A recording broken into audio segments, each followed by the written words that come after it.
बरसाने के एक संत की कथा। एक संत बरसाने में रहते थे और हर रोज़ सुबह उठकर यमुना जी में स्नान करके राधा जी के दर्शन करने जाया करते थे। यह नियम हर रोज़ का था। जब तक राधा रानी के दर्शन नहीं कर लेते थे तब तक जल भी ग्रहण नहीं करते थे। दर्शन करते करते तकरीबन उनकी उम्र 80 वर्ष की हो गई। आज सुबह उठकर रोज़ की तरह उठे और यमुना में स्नान किया और राधा रानी के दर्शन को चले गए। मंदिर के पट खुले और राधा रानी के दर्शन करने लगे। दर्शन करते करते संत के मन में भाव आया कि मुझे राधा रानी के दर्शन करते करते आज 80 वर्ष हो गए, लेकिन मैंने आज तक राधा रानी को कोई भी वस्त्र नहीं चढ़ाया।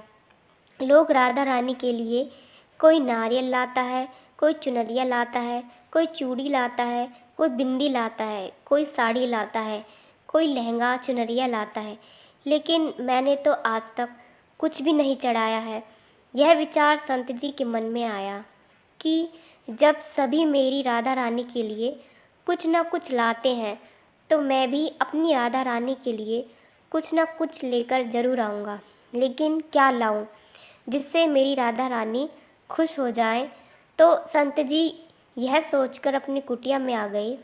सारी रात सोचते सोचते सुबह हो गई। उठकर स्नान किया और आज अपनी कुटिया में ही राधा रानी के दर्शन पूजन किए। दर्शन के बाद मार्केट में जाकर सबसे सुंदर वाला लहंगा चुनरिया का कपड़ा लाए और अपनी कुटिया में आकर के अपने ही हाथों से लहंगा चुनरिया को सिला और सुंदर से सुंदर उस लहंगा चुनरिया में गोटा लगाए। जब पूरी तरह से लहंगा चुनरिया को तैयार कर लिया तो मन में सोचा कि इस लहंगा चुनरिया को अपनी राधा रानी को पहनाऊंगा तो बहुत ही सुंदर मेरी राधा रानी लगेंगी। यह सोचकर आज संत जी उस लहंगा चुनरिया को लेकर राधा रानी के मंदिर को चले। मंदिर की सीढ़ियाँ चढ़ने लगे और अपने मन में सोच रहे हैं, आज मेरे हाथों के बनाए हुए लहंगा चुनरिया राधा रानी को पहनाऊंगा तो मेरी लाडली खूब सुंदर लगेंगी। यह सोचकर जा रहे हैं, इतने में एक बरसाना की लड़की आई और बाबा से कहती है, बाबा आज बहुत ही खुश हो, क्या बात है बाबा बताओ ना। तो बाबा ने कहा कि लाली आज मैं बहुत खुश हूँ। आज मैं अपने हाथों से राधा रानी के लिए लहंगा चुनरिया बनाया है। इस लहंगा चुनरिया को राधा रानी जी को पहनाऊंगा और मेरी राधा रानी बहुत सुंदर दिखेंगी। उस लाली ने कहा, बाबा मुझे भी दिखाओ ना, आपने लहंगा चुनरिया कैसी बनाई है। लहंगा चुनरिया को देखकर वो लड़की बोली, अरे बाबा राधा रानी के पास तो बहुत सारी पोशाक है, तो ये मुझे दे दो ना।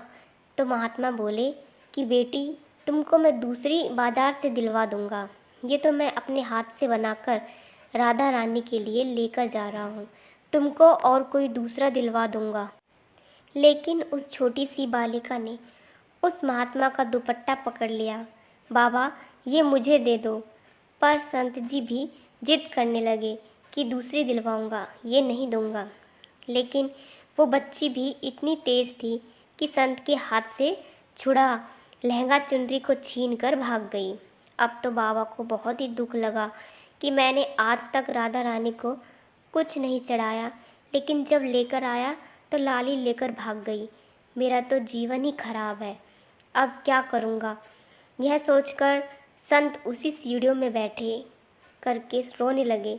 इतने में कुछ संत वहाँ आए और पूछा, क्या बात है बाबा, आप क्यों रो रहे हैं। तो बाबा ने उन संतों को पूरी बात बताई। संतों ने बाबा को समझाया और कहा कि आप दुखी मत हो, कल दूसरी लहंगा चुनरिया बना के राधा रानी को पहना देना। चलो राधा रानी के दर्शन कर लेते हैं। इस प्रकार संत ने बाबा को समझाया और राधा रानी के दर्शन को लेकर चले गए। रोना तो बंद हुआ, लेकिन मन खराब था क्योंकि कामना पूरी नहीं हुई। तो अनमने मन से राधा रानी का दर्शन करने संत जा रहे थे और मन ही में सोच रहे हैं कि मुझे लगता है कि किशोरी जी की इच्छा नहीं थी। शायद राधा रानी मेरे हाथों से बनी पोशाक पहनना ही नहीं चाहती थी। ऐसा सोचकर बड़े दुखी होकर जा रहे हैं। मंदिर आकर राधा रानी के पट खुलने का इंतज़ार करने लगे। थोड़ी ही देर बाद मंदिर के पट खुले तो संतों ने कहा, बाबा देखो तो आज हमारी राधा रानी बहुत ही सुंदर लग रही हैं। संतों की बात सुनकर के जैसे ही बाबा ने अपना सिर उठाकर के देखा तो जो लहंगा चुनरिया बाबा ने अपने हाथों से बनाकर लाए थे वही आज राधा रानी ने पहना था। बाबा बहुत ही खुश हो गए और राधा रानी से कहा, हे राधा रानी, आपको इतना भी सब्र नहीं रहा, आप मेरे हाथों से मंदिर की सीढ़ियों से ही लेकर भाग गईं, ऐसा क्यों? सर्वेश्वरी श्री राधा रानी ने कहा कि बाबा, आपके भाव को देखकर मुझसे रहा नहीं गया और ये केवल पोशाक नहीं है, इसमें आपका प्रेम है, इसीलिए तो मैं खुद ही आकर कि आपसे लहंगा चुनरिया छीन कर भाग गई थी। इतना सुनकर के बाबा भाव विभोर हो गए और बाबा ने उसी समय किशोरी जी का धन्यवाद किया। तो ऐसी है हमारी राधा रानी। जय श्री राधे राधे। राधा राधा जपने से हो जाएगा उद्धार, क्योंकि यही वो नाम है जिससे श्री कृष्ण को प्यार है। तो राधे राधे दोस्तों, आपको हमारी आज राधा रानी की कथा कैसी लगी? इसी प्रकार की महाराज जी की अन्य कथाएं हम आप लोगों के साथ लाते रहेंगे। तो मिलते हैं महाराज जी की अन्य कथा में। राधे राधे। जय श्री कृष्ण।